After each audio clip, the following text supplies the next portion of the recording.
So hi guys, let's review the wireless mic of Shizou A6. So may mga inclusion to, mamaya sabihin ko sa inyo, pero pag-usapan muna natin yung mismong lagayan niya. Itong lagayan niya mismo is magnetic at meron na siyang inclusion na dalawang mic. Tita Laika.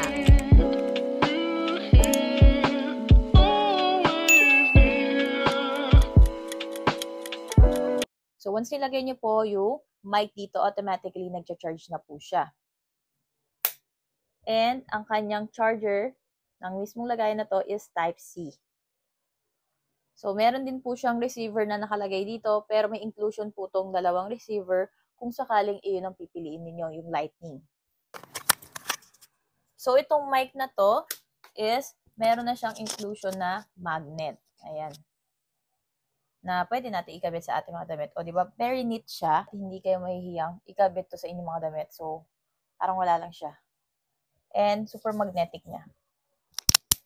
And, ayan yung sa ilalim niya. Hindi kayo malilito kung paano nyo ibabalik etong mic na to sa lagayan niya. So, yung dalawa na yan is yung kailangan para ma-charge siya.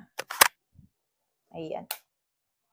So, makikita kayo yung battery life ng ating Shizou. So, ipapakita ko rin sa inyo yung receiver niya, kung ano yung tsura niya, kapag isa lang ang ginagamit ninyo, which is magkukulay green yung isa. Pero pag nilabas nyo na isa pang mic, magkukulay green din yung isa pa. Which is, meaning po nun is dalawang mic na po yung gumagana sa inyo. So, may inclusion din siyang OTG, inclusion na charger port, which is Type-C. Ito din yung maaari natin gamitin pang charge sa ating A6 Shizou. Meron din siyang inclusion na dalawang clip para sa mic. Kung sakali mang ayaw nyo yung magnetic at gusto nyo siyang i-clip, pwedeng-pwede naman. Ayan. So, itong clip na to, itong magnet na yan, ito yung side na to, dito nyo ilalagay yung wireless mic ninyo.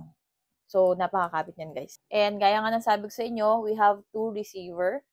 Ayan. Ito naman po ay for Android. And this one, guys, is meron tayong dalawang windshield cover ba tawag dito, or pang cover sa mic para mas hindi sabog yung boses ninyo.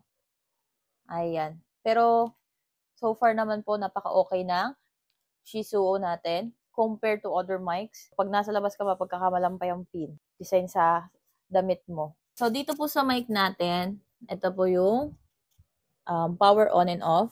Ito naman po yung pag-off ng mismong mic kung ayaw mo magsalita po. Click po natin tong power off. Okay. Ayan. At nagkulay dilaw. Ito na po yung may sound na reverb na tinatawag nila. Or kapag kayo po ay nagla-livestream or kaya naman po kayo po ay gusto nyo mag-video na may echo ang boses ninyo, ito yung isa sa marirecommend ko pong gamitin ninyo. Ginamit ko rin to sa pagla-live ko. So, kung gusto nyo pong kumanta-kanta dyan, you can use it. And then, isa pang click po dito sa may power off. Ayan, red naman po. Wala kayong maririnig. Kagandahan din dito sa A6 Shizou is once na inopen nyo po kagad siya, you can use it automatically. Wala na kayong kailangan pang i-click para ma-open yung noise cancellation niya. Automatically, naka-noise cancellation na kagad siya. So, yun yung kagandahan dito sa product na to. So, kung kayo aspiring content creator, live streamer, or affiliator, ayan. Isa to sa marirecommend ko na mic na napakaganda at trending ngayon sa market.